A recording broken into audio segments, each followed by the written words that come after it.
Alhamdulillah, puji syukur kita panjatkan kepada Tuhan Yang Maha Kuasa, karena berkat rahmat-Nya, kita masih bisa berkumpul untuk bersama-sama menimba ilmu dari para narasumber kita yang luar biasa, meski acara ini harus tetap kita lakukan secara online.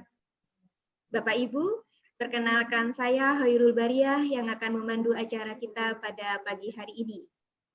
Acara ini merupakan webinar yang direncanakan oleh Universitas Kanjuruhan Malang sama masa pandemi ini, yang pada pagi hari ini mengusung tema kolaborasi pentahelix untuk solusi pembelajaran yang terjangkau.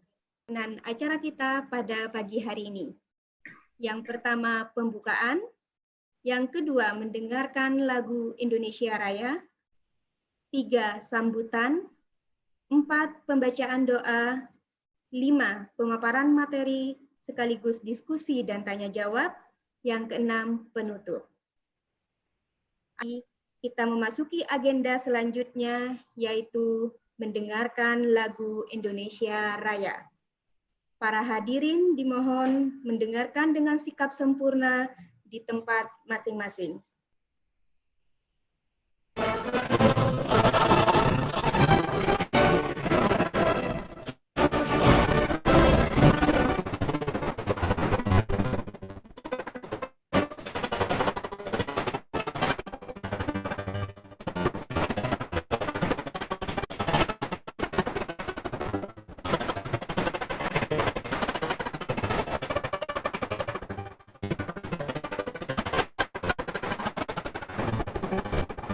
Acara selanjutnya sambutan. Sambutan akan disampaikan oleh Bapak Rektor Universitas Kanjuruhan Malang. Kepada Bapak Dr. Peter Sahertian MSI, kami persilahkan.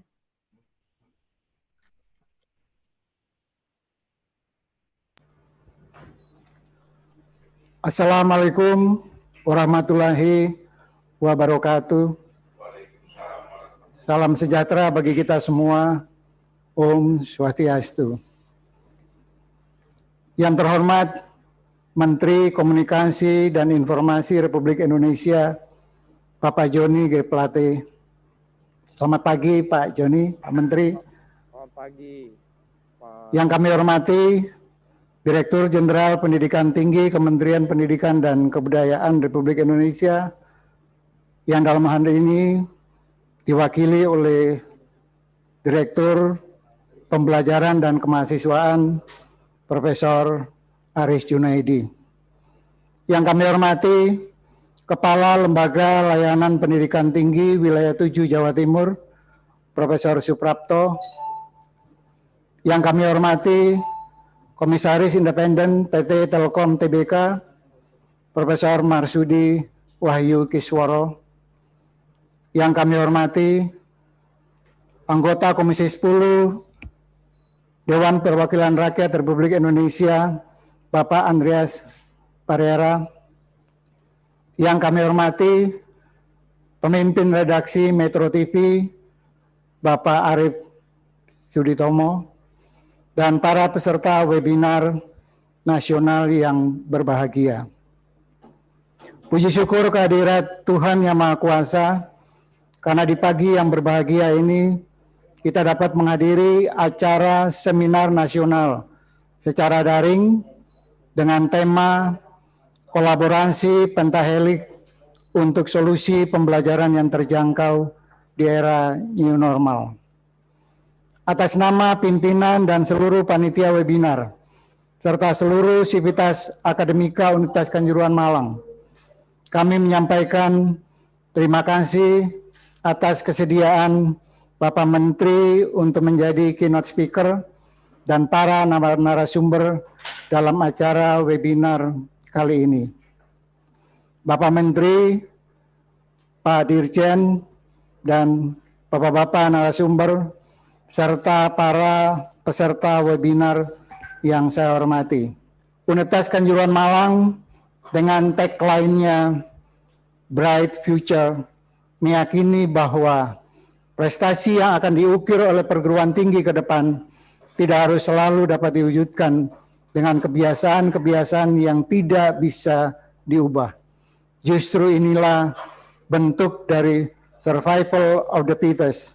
Kita mampu bertahan karena kita mampu beradaptasi dengan perubahan. Semoga webinar ini dapat memberikan pencerahan kepada seluruh masyarakat Indonesia, khususnya pelaku pendidikan tinggi dimanapun berada.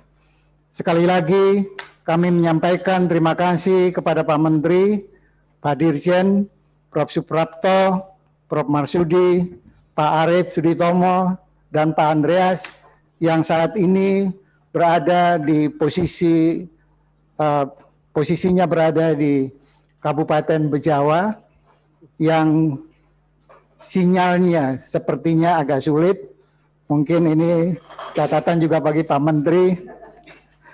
Ternyata di NTT sulitnya, sinyalnya masih cukup sulit untuk dijangkau para siswa dan mahasiswa.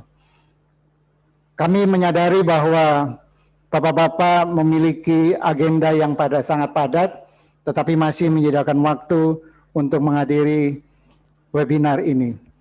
Semoga Tuhan memberkahi kita semua. Wassalamualaikum warahmatullahi wabarakatuh.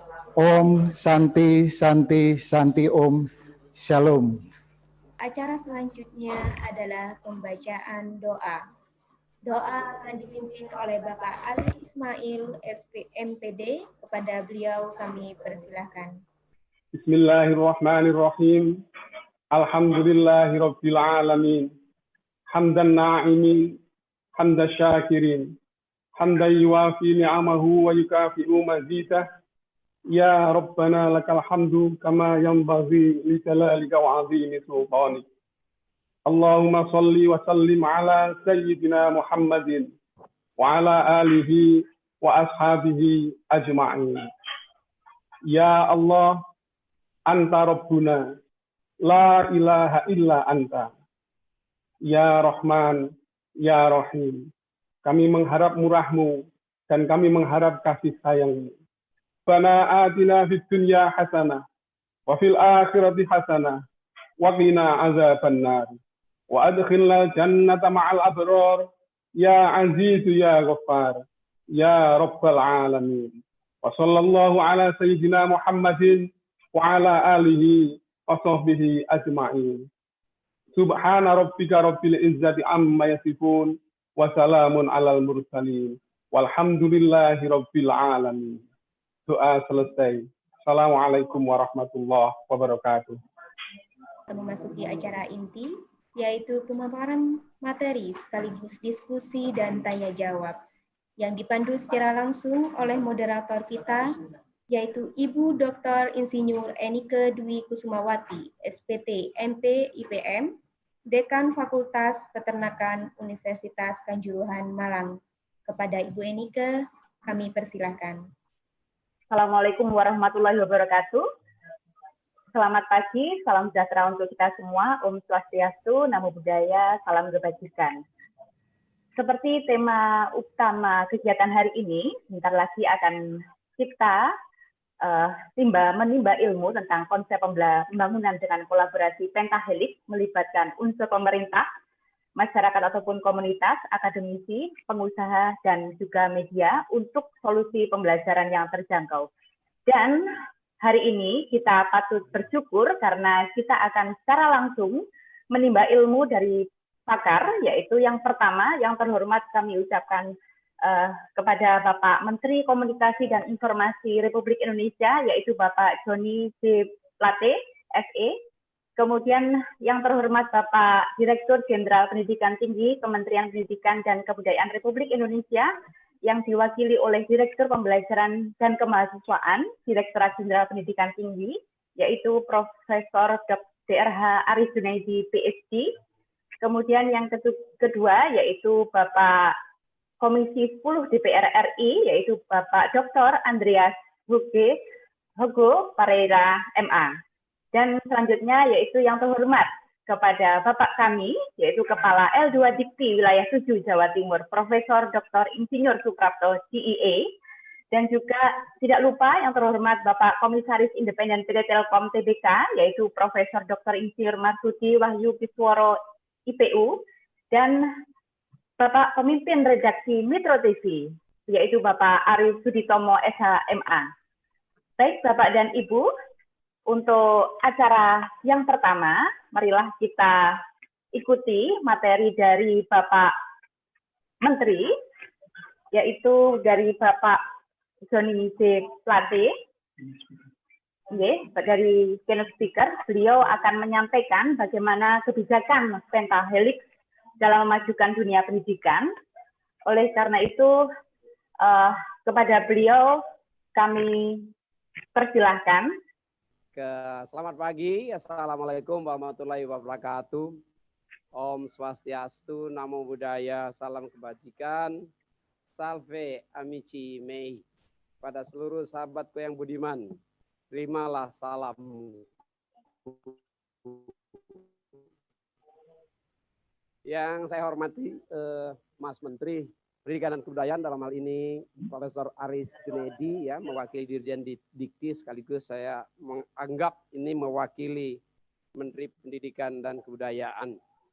Sahabat saya, Dr. Andreas Hugo Pereira, yang sedang berkelana di daerah pemilihannya di Ngada katanya tadi, di Flores. Profesor Marsudi Wahyu, Profesor Suprapto, Pak Arif Suditomo, pimpinan redaksi Metro TV, secara khusus Pak Rektor Unikama, Dr. Peter Sahertian, MSI, dan Ibu Moderator, Dr. Enika. Sahabat-sahabat sekalian, para dosen, para guru, sivitas akademika Unikama yang saya hormati. Secara khusus juga saya berharap para narasumber hari ini memberikan pikiran-pikirannya yang cerdas yang akan membantu bagaimana kita mengatasi pembelajaran jarak jauh yang saat ini harus kita juga lakukan. Saya, Ibu Enika, ya, saya secara agak terkejut sedikit pada saat saya disebut sebagai pakar gitu. Saya bukan pakar, saya seorang eksekutif yang mendapat tugas sebagai menteri. Nah, mendengar penjelasannya tadi, ya, tentu saya memberikan apresiasi yang luar biasa tingginya kepada Unikama, ya, yang mengambil kesempatan ini untuk melakukan diskusi, membahasnya, ya, webinar, ya, secara daring dengan tema kolaborasi Pentahelix untuk solusi pembelajaran yang terjangkau di kampus pada era new normal. Menyebut Pentahelix di sini, salah satu komponen Pentahelix yang penting adalah tentu pemerintah. Tetapi di Indonesia, pemerintah, walaupun sistem pemerintahnya presidensialisme, Pentahelix atau spiral penting pemerintah ini harus kita perluas. Bahwa pemerintah dan seluruh lembaga negaranya, karena kewenangan-kewenangan membangun, memimpin pemerintah negara, sudah terdistribusi di berbagai lembaga negara. Pentahelix pemerintah juga tidak saja kewenangan presidensialisme yang terpusat pada presiden, tetapi juga sudah terdistribusi kepada pemerintah daerah, baik gubernur, bupati, wali kota, bahkan saat ini kepada pemerintah desa. Karena distribusi yang kewenangan yang begitu luas dari sisi pemerintah dan lembaga-lembaga negara, ya, menjadi penting untuk dibangun satu kolaborasi di antara pemerintah dan lembaga negara bersama, ya, di dalam kehidupan berbangsa dan bernegara kita. Nah, secara khusus pagi ini Pentahelix atau sisi atau aspek spiral pemerintah ini saya mewakili tentu kepentingan Kementerian Kominfo. Pak Rektor dan peserta seminar sekalian, COVID-19 memberikan satu dampak lain kepada keseluruhan kehidupan umat manusia. Baik di dunia global, termasuk di dalam negeri kita. Ya, apa itu? masalah-masalah yang ditimbulkan dari aspek kesehatan dan dampak negatif lainnya, ya, memberikan kegamangan dan kekhawatiran terhadap dunia, terhadap Indonesia. Tetapi COVID-19 juga mendorong satu aspek positif, yaitu COVID-19 ternyata mendorong akselerasi transformasi digital.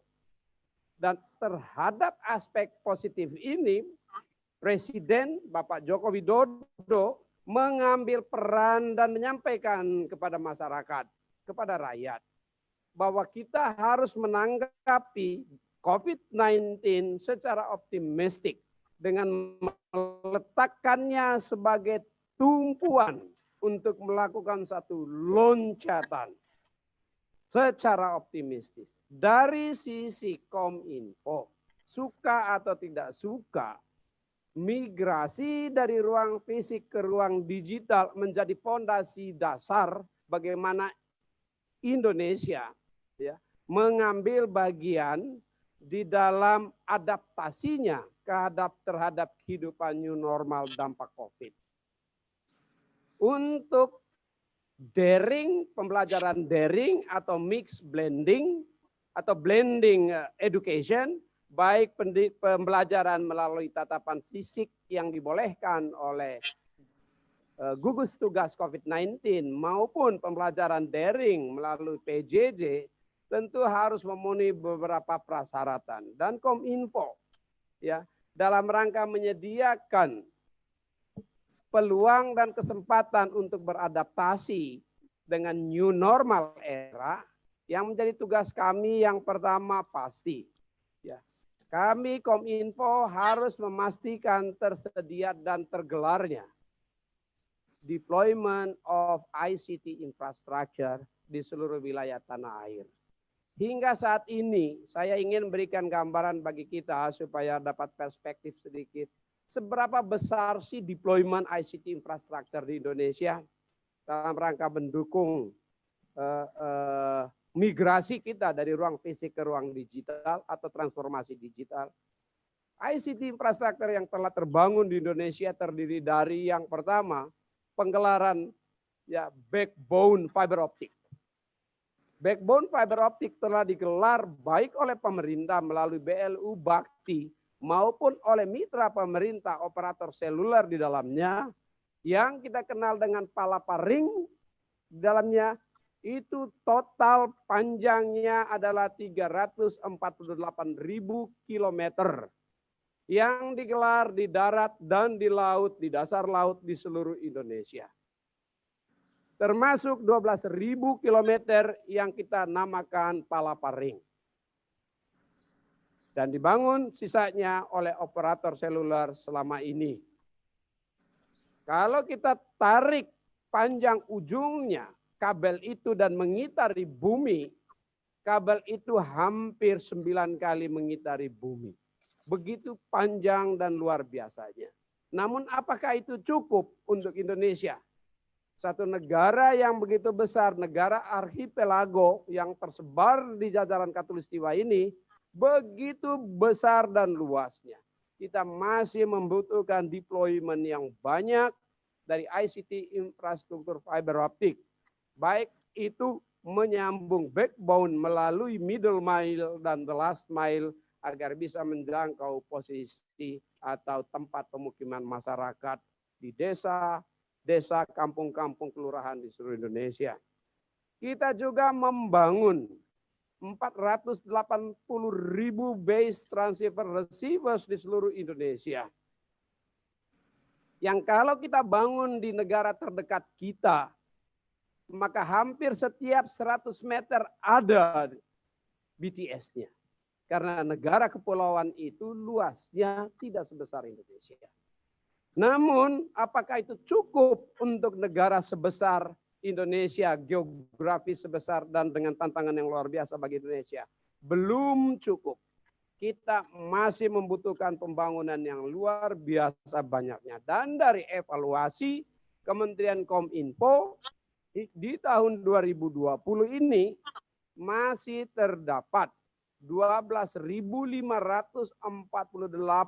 desa dan kelurahan yang tersebar di wilayah 3T sebanyak 9.113 desa dan kelurahan, dan di wilayah komersial atau non 3T sebanyak 3.435 desa dan kelurahan yang belum tersedia akses 4G atau akses internet. Karenanya kita masih membutuhkan deployment BTS di the last mile dan middle mile sebanyak setidaknya 12.348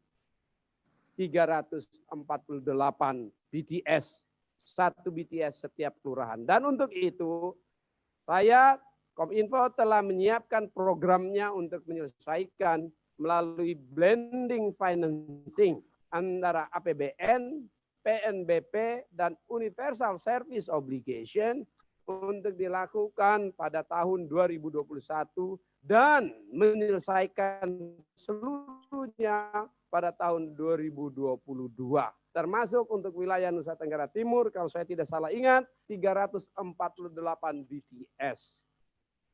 Apakah itu sudah cukup? Belum. Kita saat ini menggunakan 5 satelit nasional dan 4 satelit internasional untuk mengisi kebutuhan satelit bagi pemenuhan ruang udara telekomunikasi kita. Dan di dalam pipeline Kementerian Kominfo sudah menyiapkan satelit multifungsi yang akan ditempatkan di orbit pada tahun 2023 sebesar atau dengan kapasitas 150 GB.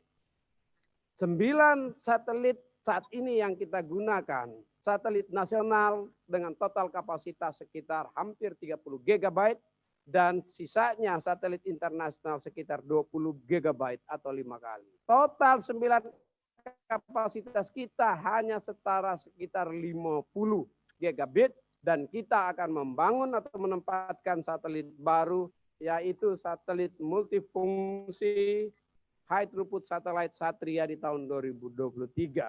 Itu dari sisi ICT infrastructure. Kita juga perlu melengkapi ya, legislasi primer untuk memenuhi seluruh kebutuhan legislasi dalam rangka transformasi digital. Bagaimana pelibatan dan perlindungan terhadap seluruh hak, kewenangan, dan kewajiban untuk mendorong agar transformasi digital kita bisa berlangsung secara sukses, termasuk di dalamnya long distance learning bisa dilakukan dengan baik. Untuk itu, tentu kerjasama antara pemerintah dan DPR RI penting adanya. Kami telah menyampaikan satu undang-undang baru yang disebut dengan RUU Perlindungan Data Pribadi atau General Data Protection Regulations dengan benchmark GDPR Uni Eropa ke parlemen. Dan saya baru saja beberapa hari yang lalu melakukan rapat koordinasi dengan Komisi 1 DPR RI untuk menyelesaikan RUU yang penting ini sebelum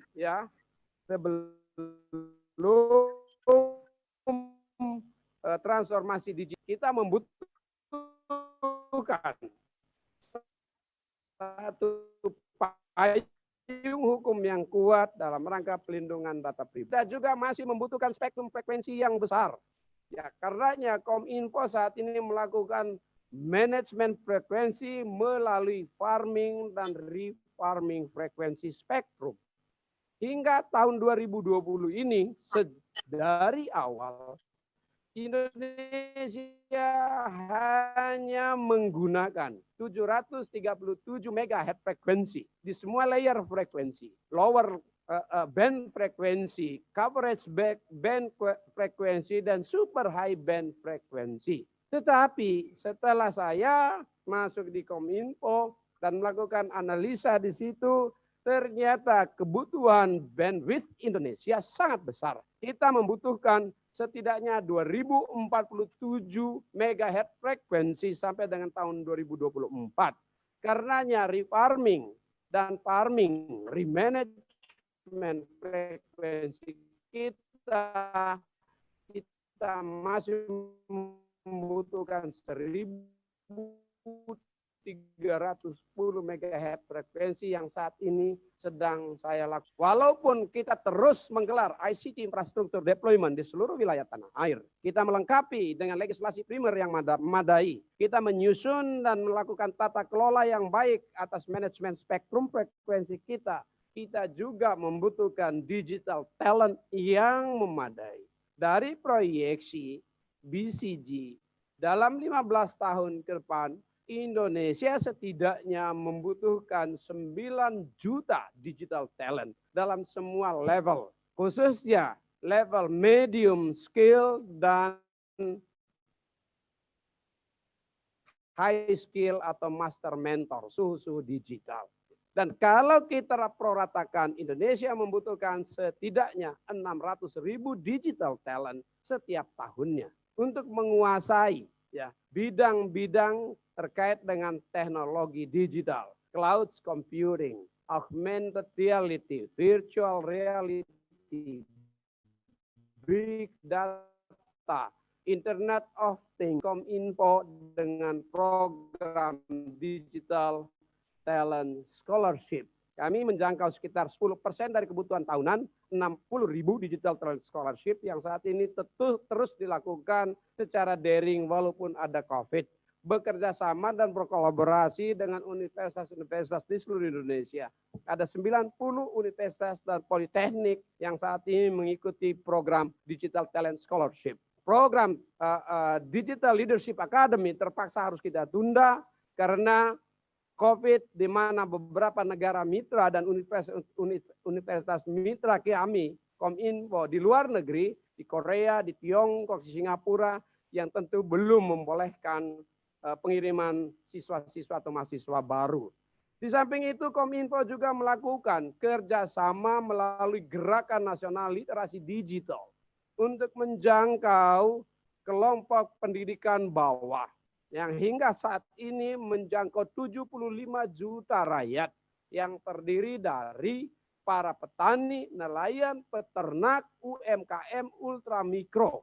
Ya, khususnya UMKM ultramikro yang saat ini sebagai penopang 60% GDP nasional, kita butuh untuk mengajak mereka bermigrasi dari UMKM dan ultramikro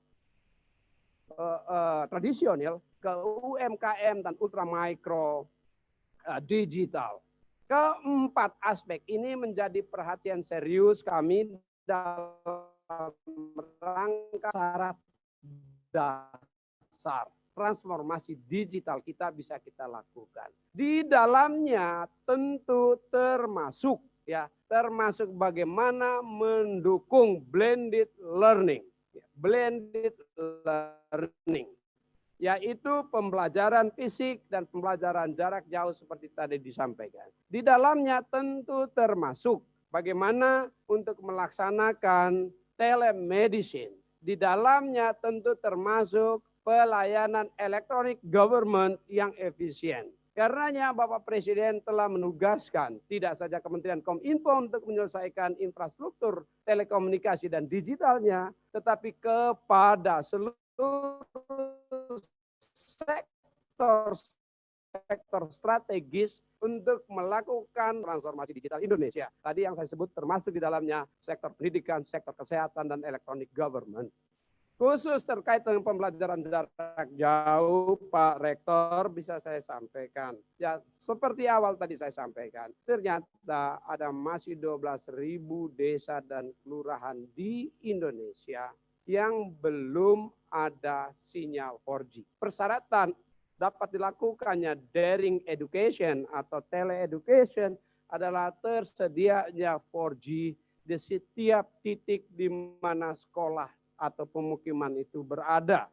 Dan akselerasi pembangunan infrastruktur TIK ini kami lakukan melalui blended financing yang tadi saya sebutkan. Dan mudah-mudahan tahun 2022 keseluruhan deployment ini bisa diselesaikan dan saat itu nanti ya di seluruh wilayah tanah air, khususnya wilayah pemukiman desa dan kota, 83.000 lebih desa dan kota di Indonesia ini seluruhnya sudah bisa dijangkau oleh 4G. Namun untuk jangka pendek beberapa sekolah SD atau SMP atau SMA, sekolah menengah atas, beberapa puskesmas yang sangat urgent untuk disediakan tersedianya internet, ya kami melakukan intersepsi kebijakan melalui yang langsung dihubungkan ke satelit. Tetapi tentu tidak bisa secara permanen dan dengan kualitas yang tinggi karena akses internet kepada satelit hanya terbatas dalam radius 100 meter saja. Sedangkan BTS bisa menjangkau radius sampai 4 atau 5 kilometer.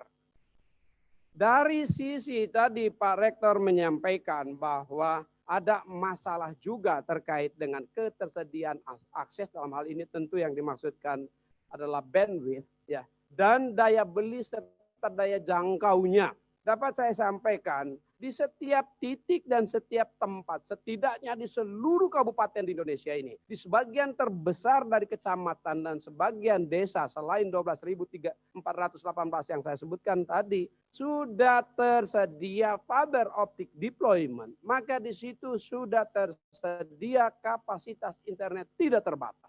Yang menjadi persoalan kita adalah daya beli masyarakat terbatas, bukan tidak terbatas. Karenanya operator seluler juga mengambil langkah dan kebijakan untuk menyesuaikan paket-paket pelayanannya dengan daya beli masyarakat.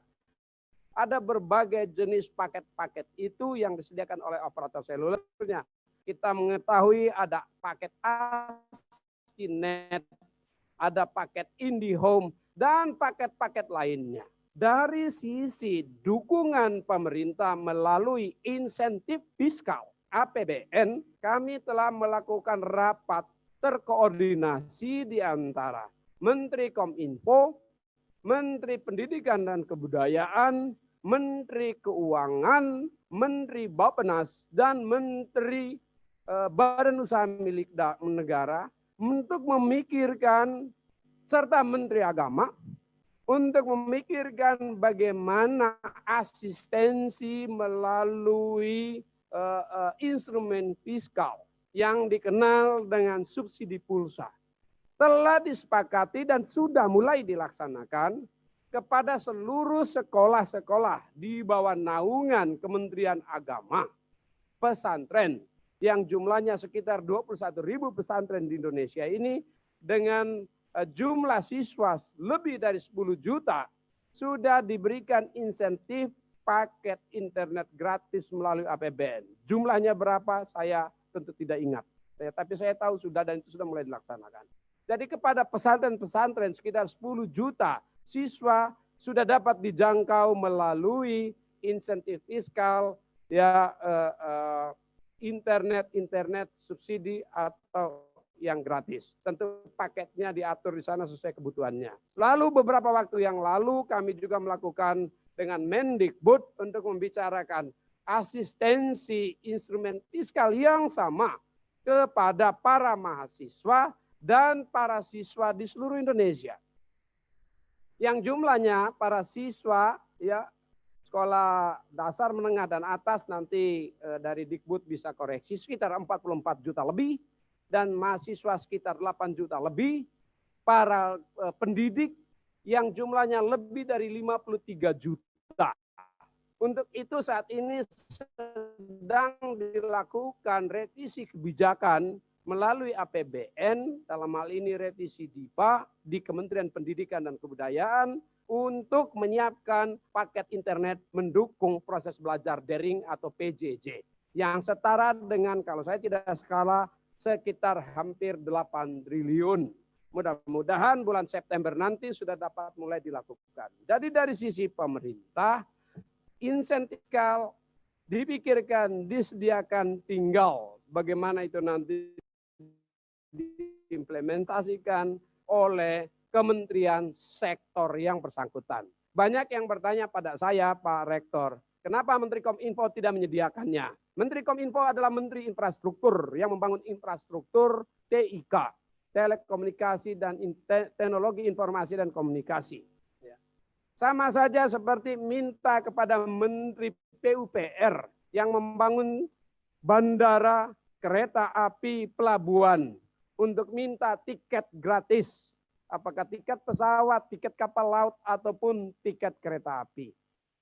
Tentu Menteri PUPR tidak bisa mengalokasikannya.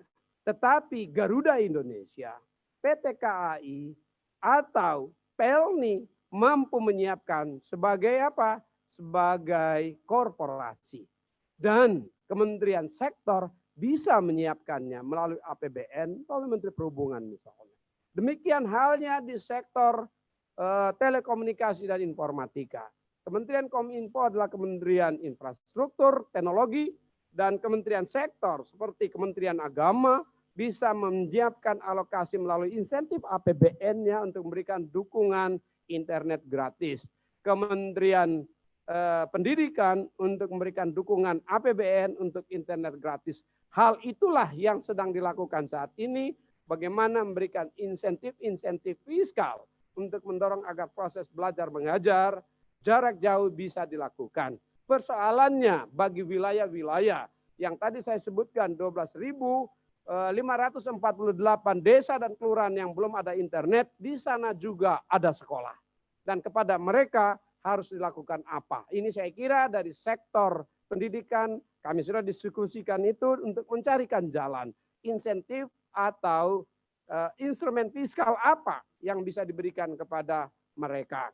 Bapak, Ibu sekalian yang saya hormati, agak panjang memang, saya mohon maaf karena ditanya topiknya juga sangat luas ya, karena tidak mungkin itu bisa dilakukan dalam satu kali webinar, apalagi dalam 5-10 menit arahan atau diskusi. Masih banyak hal-hal yang bisa kita diskusikan, tetapi saya ingin pastikan bersama-sama kita, COVID-19 ya memberikan efek kepada kita, efek positif untuk melakukan loncatan fase, yaitu akselerasi transformasi digital. Keberhasilan Indonesia untuk mengambil bagian dalam akselerasi transformasi digital sangat ditentukan oleh kolaborasi pentahelix. Karenanya topik hari ini sangat relevan. Saya menanti gagasan-gagasan yang hebat dari para pakar dan para ahli untuk membantu tindak lanjutnya dalam pengambilan kebijakan negara demi pembangunan teknologi informasi dan komunikasi yang relevan dengan kebutuhan Indonesia sebagai negara yang sangat besar, negara yang sangat majemuk dengan tantangan wilayah yang luar biasa. Sekali lagi saya berterima kasih kepada Pak Rektor dan seluruh paguyuban Widyani Unikama yang menyelenggarakan webinar hari ini. Saya mohon maaf juga tidak bisa melanjutkan mengikuti acara ini karena di jam yang sama. Saya juga harus mengikuti satu kegiatan nasional lainnya yang saat ini sedang menunggu di ruang sebelah. Pak Rektor dan rekan-rekan sekalian, saya kira itu sebagai bahan untuk diskusi kita. Akhirnya saya meyakini dunia akademik kita, sebagaimana bangsa kita yang begitu mudah untuk melakukan dan begitu cepat untuk melakukan adaptasi terhadap lingkungannya, kita juga akan mampu secara cepat melakukan adaptasi terhadap pendidikan jarak jauh dengan kolaborasi yang kuat dari semua unsur pentahelix yang dimiliki oleh Indonesia. Terima kasih. Assalamualaikum warahmatullahi wabarakatuh. Om Santi, Santi, Santi Om, Namo Buddhaya. Saya mohon maaf, saya tidak bisa mengikuti tanya jawab. Kalau memang ada yang ingin ditanyakan bisa disampaikan pada saya dan saya bisa menjawabnya secara tertulis. Kepada sahabat saya, Dr. Andreas Hugo Pereira yang sedang di Dapil, Pak Andreas ini mengerti sekali tentang ICT infrastruktur karena sebelumnya bergelut lama di Komisi 1. Saya kira beberapa pertanyaan nanti bisa dilakukan melalui Pak Andreas untuk diteruskan pada saya. Terima kasih sekali lagi, terima kasih. Selamat melanjutkan diskusi dan webinarnya. Tentunya dengan tema hari ini akan kita simak materi dari beliau. Kepada Prof. Prapto. Terima kasih saya karena saya diundang bersama para orang-orang ya, orang tokoh-tokoh di Indonesia. Saya juga menyampaikan apresiasi kepada Unikama supaya tidak lupa karena di tahun 2020 ini Unikama masuk ranking 89 nasional dari 4.000-an perguruan tinggi di Indonesia. Jadi PTS Tapi masuk ranking 89 itu masuk 100 besar nasional itu ya jarang ya. Jarang. Tapi Unikama masuk 89 kali ini di tahun 2020. Monggo, perguruan tinggi lainnya ya saya kira bisa seperti itu, tapi sulit. Tanya saja pada sama Pak Rektor, Pak Peter Satyan dan teman-teman lainnya. Ya itu.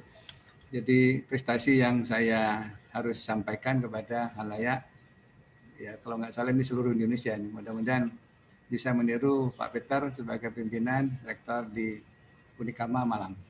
Jadi materi yang ingin saya angkat tentu saja terkait dengan tugas saya di Dikti Wilayah 7, ya. Juga saya diminta juga memberi masukan saya sebagai dosen tentu saja. Jadi bagaimana meningkatkan akses pembelajaran, ya akses pembelajaran. Jadi aksesnya melalui kolaborasi pentahelix yang diminta oleh panitia. Jadi saya ingin menyampaikan dalam beberapa menit, mudah-mudahan ya kalau waktunya diberi 1/4 jam mudah-mudahan cukup ya, tapi rasanya akan lebih supaya bisa matang sekali. Baik. Jadi kaitannya dengan topik yang akan saya bawakan ini, akses pembelajaran melalui kolaborasi pentahelix, tentu saja saya ingin memaparkan apa sih kira-kira existing kita seperti apa sekarang sebagai latar belakang ya. Jadi satu hal yang pasti dirasakan oleh semuanya, oleh kita semuanya dosen, industri, mudah-mudahan ada yang hadir, bahwa belum terbentuk jembatan penghubung ya, yang jelas. Jadi saya katakan yang jelas dalam kurung itu supaya tidak terlalu kasar, nggak terlalu jelas. Bahwa jembatan itu apa yang menghubungkan apa dengan apa? Menghubungkan kebutuhan dunia kerja dengan perguruan tinggi. Jadi perguruan tinggi itu jalan sendiri-sendiri, gitu ya. Dunia kerja sendiri-sendiri.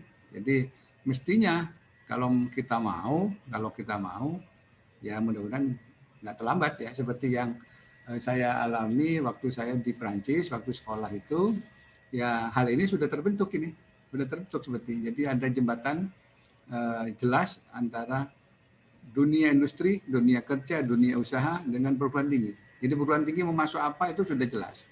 Jadi mudah-mudahan ini bisa ke depan, tapi ini harapan kita selama beberapa tahun terakhir ini.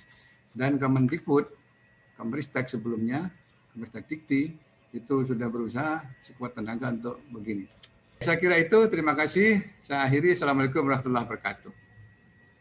Dan untuk materi berikutnya, akan kita ikuti dari Bapak Komisaris Independen PT Telkom Tbk, yaitu dari Profesor Dr. Insinyur Marsudi Wahyu Kisworo IPU. Monggo, waktunya kami persilahkan. Terima kasih Mbak. Bismillahirrahmanirrahim.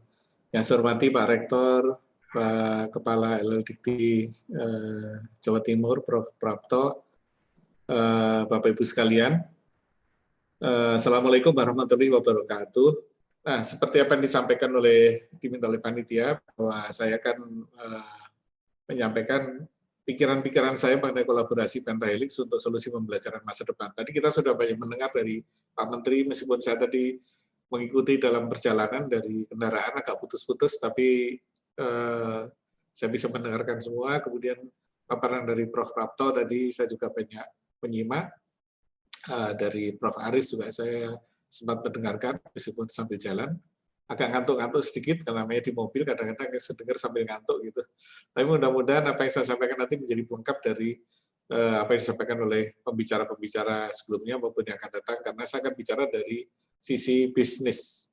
Pentahelix ini salah satu komponen penting bisnis, dalam hal ini adalah Telkom sebagai operator atau penyedia konektivitas mungkin terbesar di Indonesia ya, jangkauannya paling luas. Tapi nanti kita lihat apakah luas itu sudah mencakup seluruh Indonesia atau belum. Baik, lanjut silahkan next slide. Nah, Bapak Ibu sekalian, ketika kita menghadapi pandemi ini, maka banyak futurolog yang mengatakan bahwa kita akan mengalami perubahan masa depan. Kenapa? Karena yang namanya virus COVID ini tidak akan pernah hilang. Jadi seperti hanya virus flu yang 100 tahun yang lalu menginfeksi manusia dan menimbulkan korban sampai 50 juta orang. Sampai sekarang virus flu itu masih ada. Hanya kalau 100 tahun yang lalu virus flu itu fatal, mematikan, banyak korbannya sampai 50 jutaan. sekarang virus flu itu menjadi penyakit biasa saja. Makanya bahkan mungkin agak aneh kalau sekarang ada orang meninggal sakit apa? Sakit flu. Pada nggak percaya pasti, masa sakit flu bisa meninggal? Tapi 100 tahun yang lalu itu terjadi. Nah, sama dengan COVID-19 ini. Sampai nanti ditemukannya vaksin maupun obat, itu tetap saja tidak akan merubah kita kembali ke masa lalu. Ada 4 pergeseran besar yang akan terjadi. Yang pertama adalah pergeseran pada lifestyle kita yang kita maunya tinggal di rumah saja. Semaksimal mungkin kita tinggal di rumah. Jadi gaya hidup baru ini adalah bekerja dari rumah, bermain dari rumah, dan ini akan mewarnai generasi-generasi muda kita sekarang yang sudah terbiasa bekerja menggunakan media-media digital, sehingga mereka bisa bekerja di mana saja, kapan saja.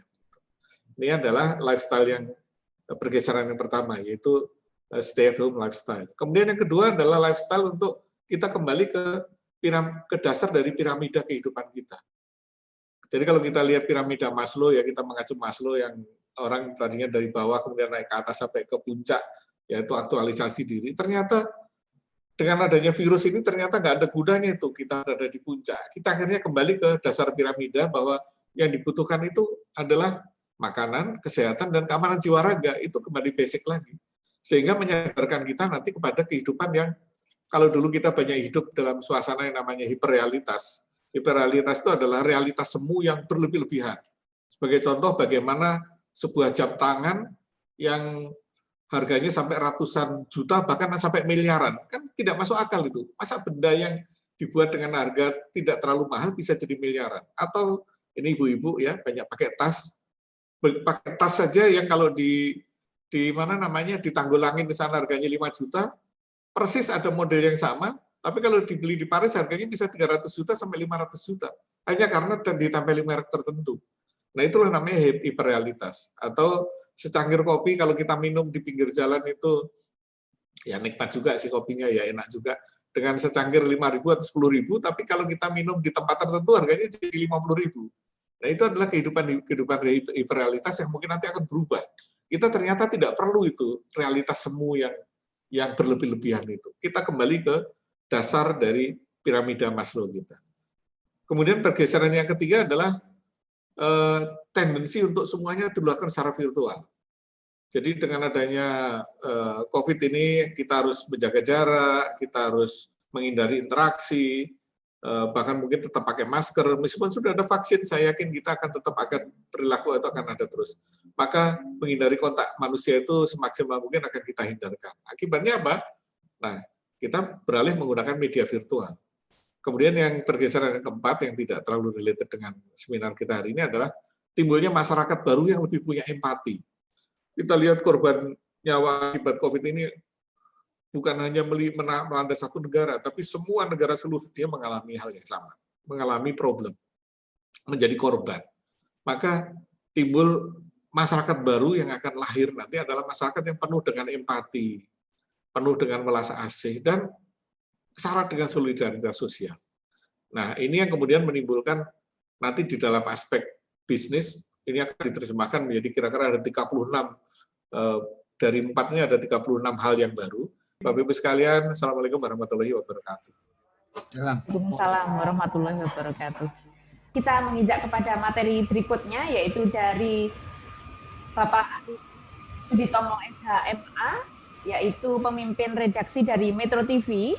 Beliau selain sebagai anggota DPR dari 2014-2019, juga beliau dulu sebagai penyiar berita dan memimpin redaksi di beberapa stasiun TV ternama di Indonesia hingga tahun 2014, dan saat ini di tahun 2019 beliau sebagai pemimpin redaksi dari Metro TV.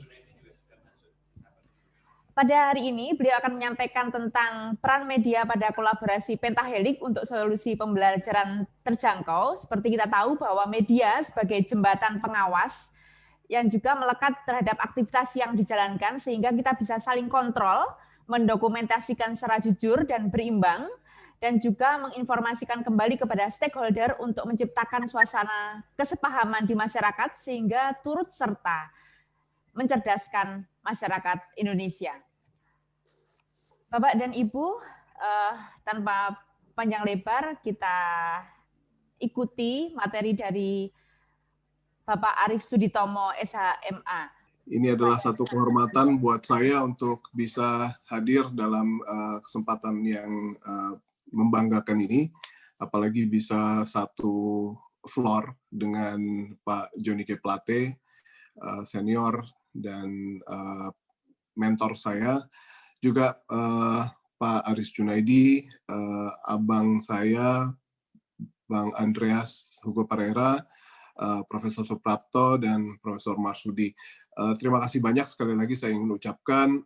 Saya sengaja memang tidak membuat sebuah presentasi karena saya ingin kita sharing experience saja di sini, karena pada dasarnya ada beberapa hal yang ingin saya garis bawahi, khususnya melihat bagaimana media itu harus lebih berperan dan bagaimana sinerginya dengan beberapa elemen lain di dalam konsep pentahelix ini.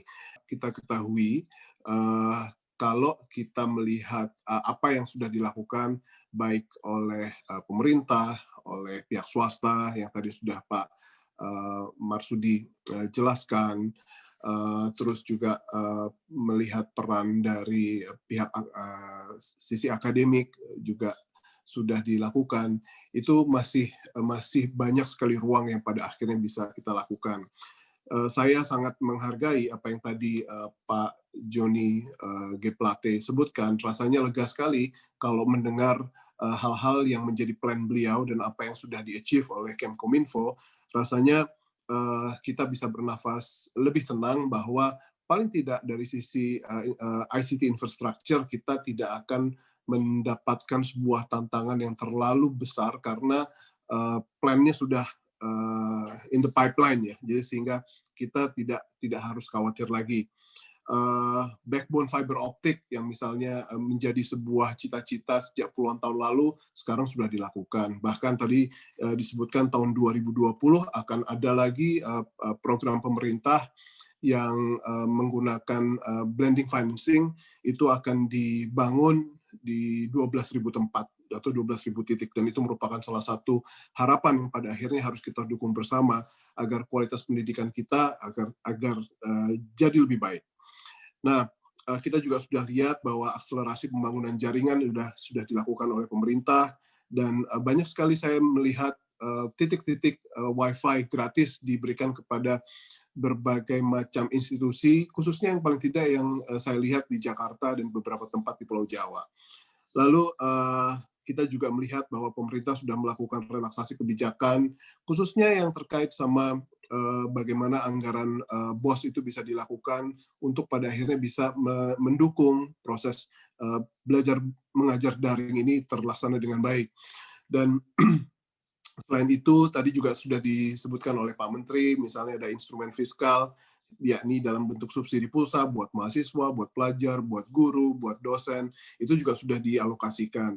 Dan dalam situasi ini, saya ingin sekali memberikan pernyataan bahwa media akan mengawal itu semua, agar hal-hal yang pada akhirnya menjadi harapan kita, itu menjadi sebuah mimpi yang terwujud.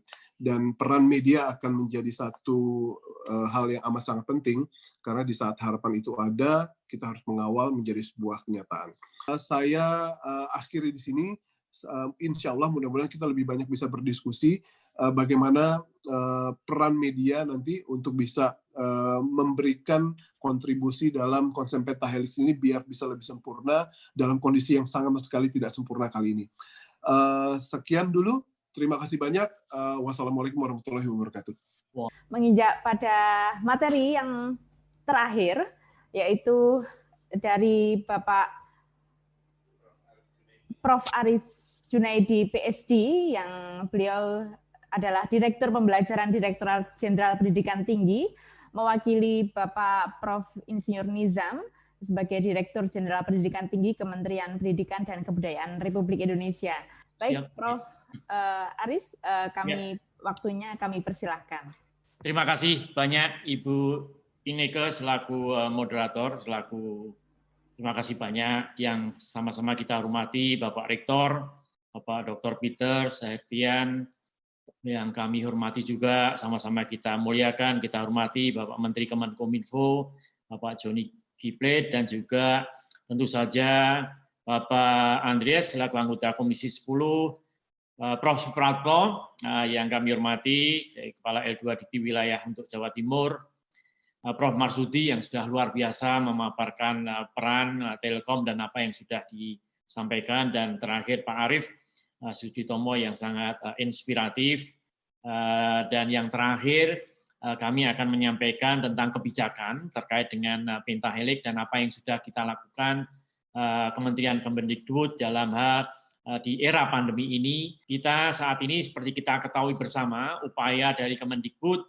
khususnya di pendidikan tinggi ini sejak Mas Menteri di bulan Maret mengeluarkan surat edaran semuanya harus belajar melalui pembelajaran daring, dan diperpanjang lagi dengan SKB 4 Menteri, dan kita upaya dalam Pentahelix ini kita sudah berkomunikasi hampir semua kementerian, yang terakhir dengan Kemenkominfo, bagaimana untuk memberikan paket-paket internet yang gratis kepada mahasiswa, dan juga yang terakhir kepada dosen yang nanti dalam waktu dekat akan kita berikan dengan serentak untuk 4 bulan ke depan. Jadi ini luar biasa apa yang dilakukan oleh Mas Menteri.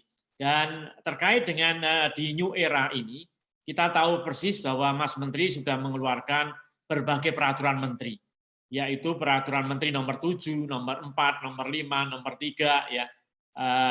Dan ini yang nomor 7 ini terkait dengan ruang lingkup pendidikan jarak jauh, dan di PDJ ini ada 3 macam sebetulnya yang di dalam peraturan menteri, yaitu perguruan tinggi boleh melaksanakan PJJ, dan nanti di tingkat program studi dan mata kuliah. Jadi semuanya bisa dilakukan secara daring.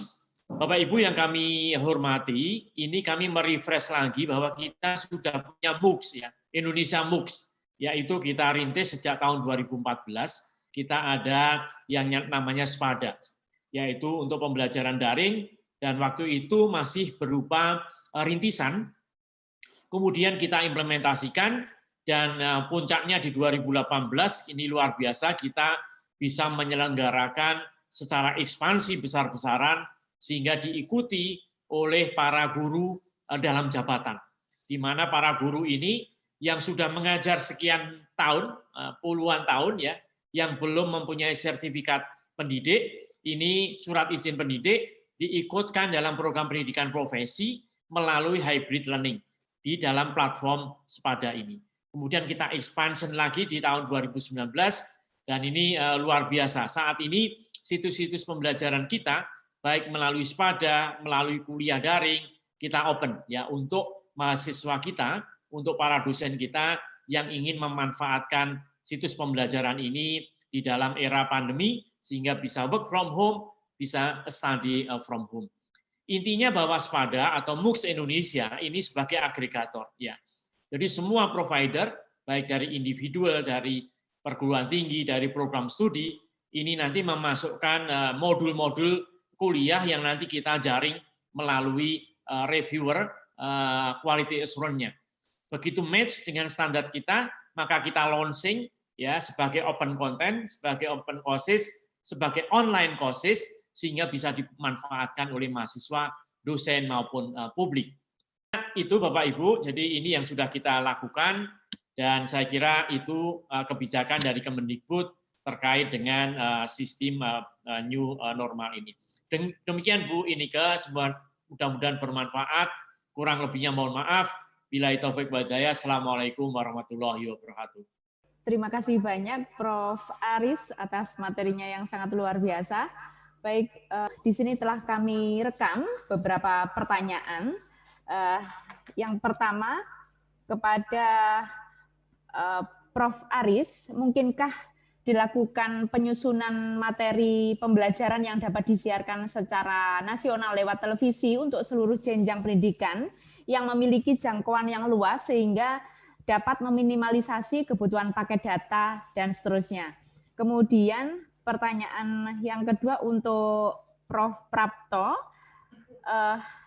dari Saudara Gigi, dosen STIMIK Banu Nawati izin bertanya, adakah adanya keadaan yang kurang terintegrasi antara dunia bisnis dan kampus, apakah disebabkan oleh nilai filsafat bisnis yang cenderung hanya mementingkan profit oriented yang dianut oleh dunia bisnis, dan apakah tridharma perguruan tinggi kurang operable atau perlu ada penyesuaian nilai dan skill dalam dunia bisnis? Kemudian tetap Prof. Prapto, pertanyaan yang kedua, apakah terkait ini, dan ini juga mohon dijawab juga oleh Prof. Aris, apakah ada info bahwa perguruan tinggi harus memiliki jumlah mahasiswa yang harus di atas 3.000? Ini sama saja akan memaksa perguruan tinggi untuk merger, tetapi setidaknya kecil tetapi sangat luar biasa itu yang diharapkan oleh Pak Tommy Bustomi dari Stimik Media Cipta Dharma. Kemudian untuk Prof. Prapto,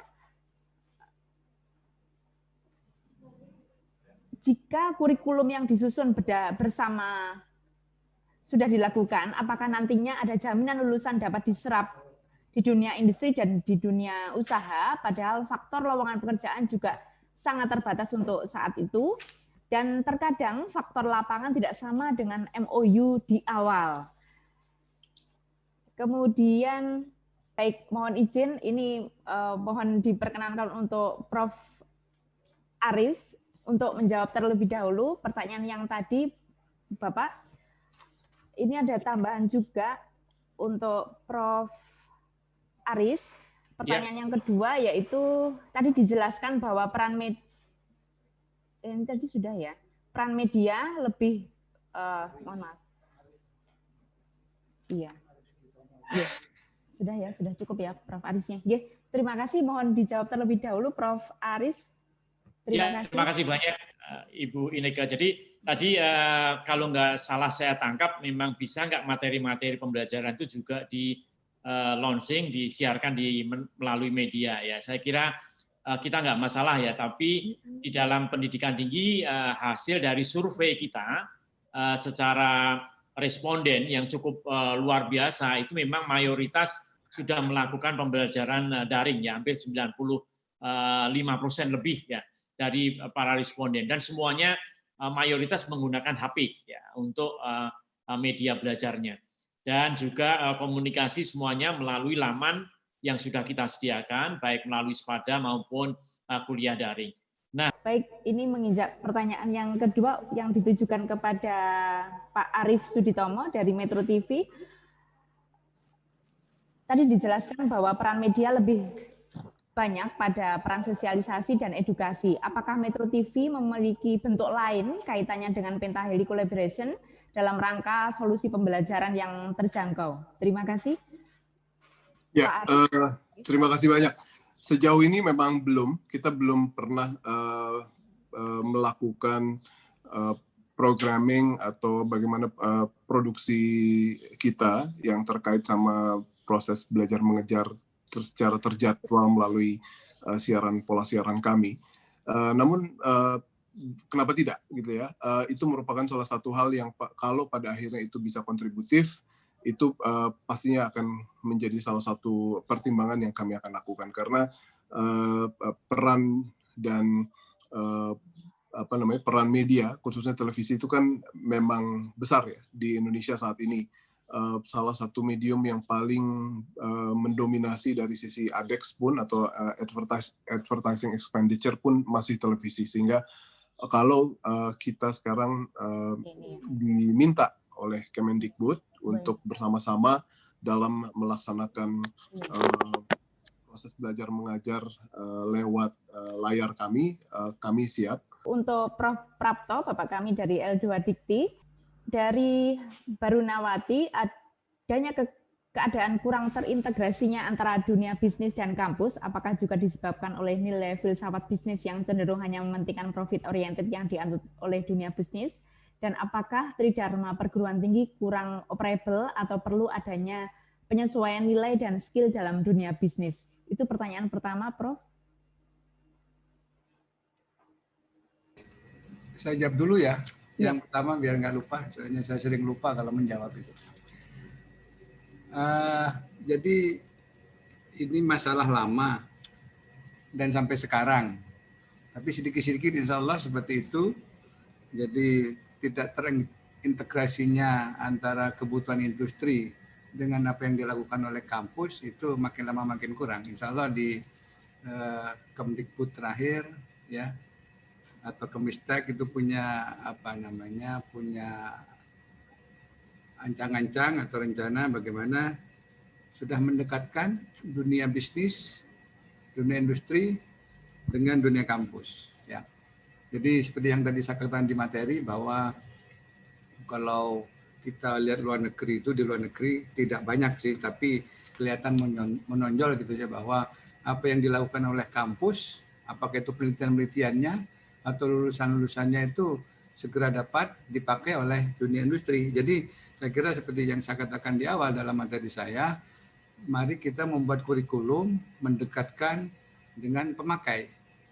Ini terkait pertanyaan pertama Prof. Marsudi dari Saudara Gigi.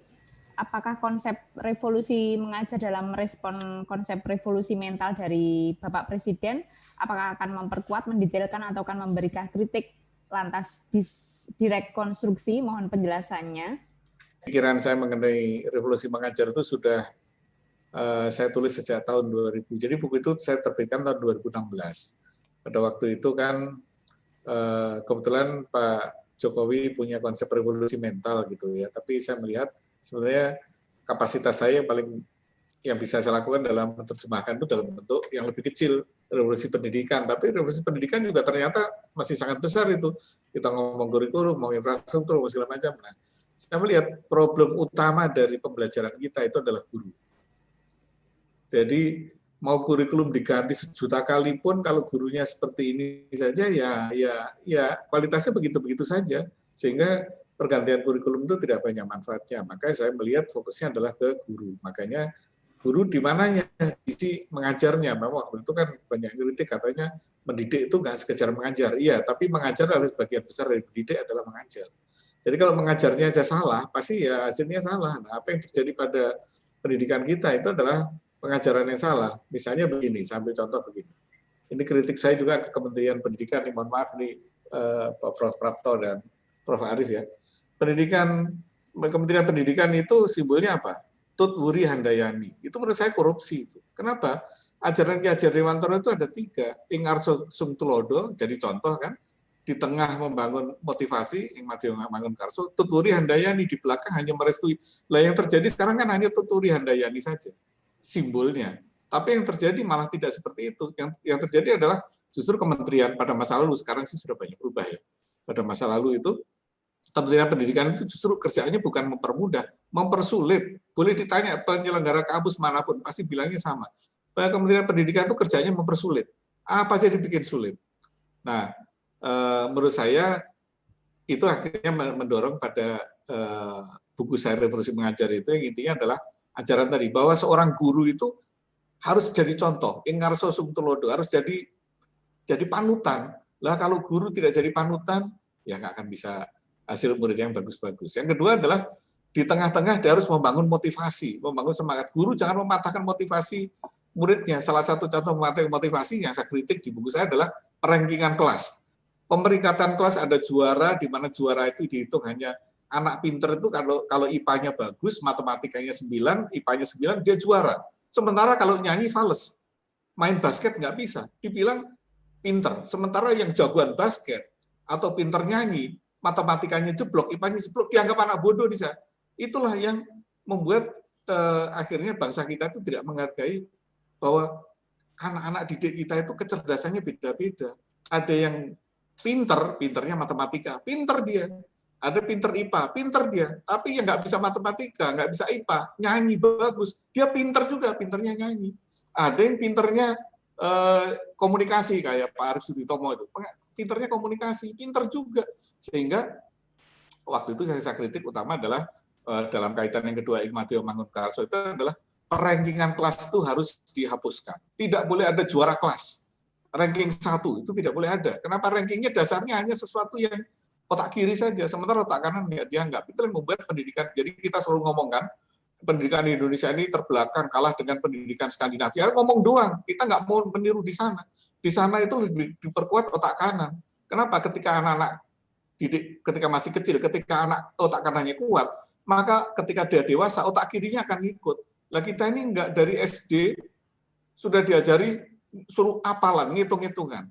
Padahal menghafal, menghitung itu kan kita lihat dalam Bloom's taksonomi itu kan lower order thinking itu kerjaannya komputer, kerjaannya mesin, disuruh kerjain manusia.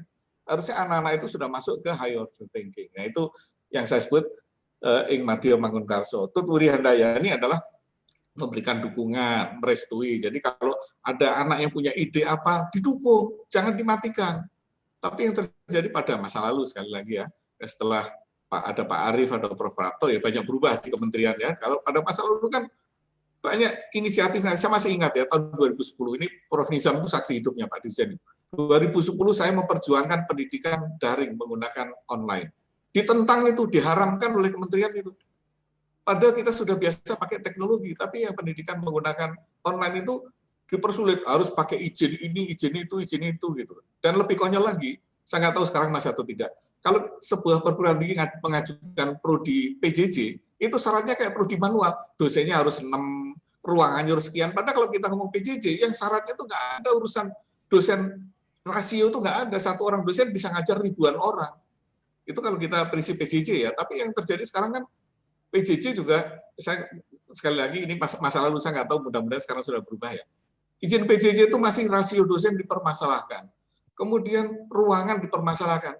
Kalau PJJ yang dipermasalahkan itu jaringan internet, ada apa enggak, bandwidth-nya berapa, capability teknologinya seperti apa, seperti itu. Nah, ini yang akhirnya meskipun slogannya Tutwuri Handayani, itu juga tidak dilaksanakan. Jadi 3 ajaran Ki Hajar Dewantara, yang satu cuma dikutip doang, yang 2 tidak dikutip, tapi yang dikutip doang juga tidak dilaksanakan.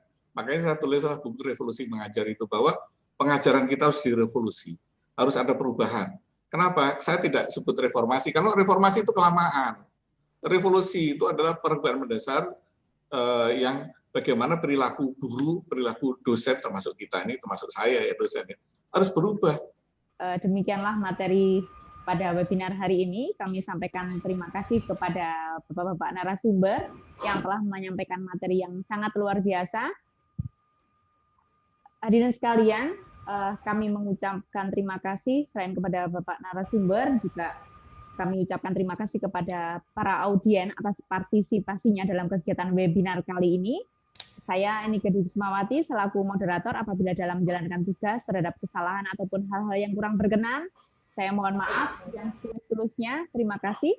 Wabillahi taufik wal hidayah. Wassalamualaikum warahmatullahi wabarakatuh. Waalaikumsalam. Saya kembalikan kepada pembawa acara. Baik, terima kasih Bu Enika. Alhamdulillah kita masih sangat antusias sekali pada siang hari ini sudah mengikuti dari kegiatan pagi hingga sore ini. Kami informasikan bagi Bapak Ibu yang belum mengisi daftar hadir, kami tunggu hingga jam 2 siang waktu Indonesia bagian Barat hari ini, agar sertifikat bisa segera kami kirim ke email Bapak Ibu. Link daftar hadir telah kami berikan di kolom chat bagi pengguna Zoom dan live chat bagi pengguna YouTube. Materi juga bisa di-download di website Unikama. Silakan Bapak Ibu download, di situ sudah kami sediakan. Baik Bapak Ibu, alhamdulillah kita telah sampai di penghujung acara. Terima kasih banyak kepada para narasumber, moderator, serta para peserta yang telah menyimak acara dari awal hingga akhir. Semoga banyak ilmu yang kita peroleh dan dapat diaplikasikan dalam kehidupan kita sehari-hari. Saya mewakili panitia yang bertugas menyampaikan mohon maaf atas salah kata dan perbuatan, atau jika ada pelayanan kami yang kurang berkenan di hati Bapak Ibu selama kegiatan webinar ini berlangsung. Akhir kata, terima kasih. Assalamualaikum warahmatullahi wabarakatuh.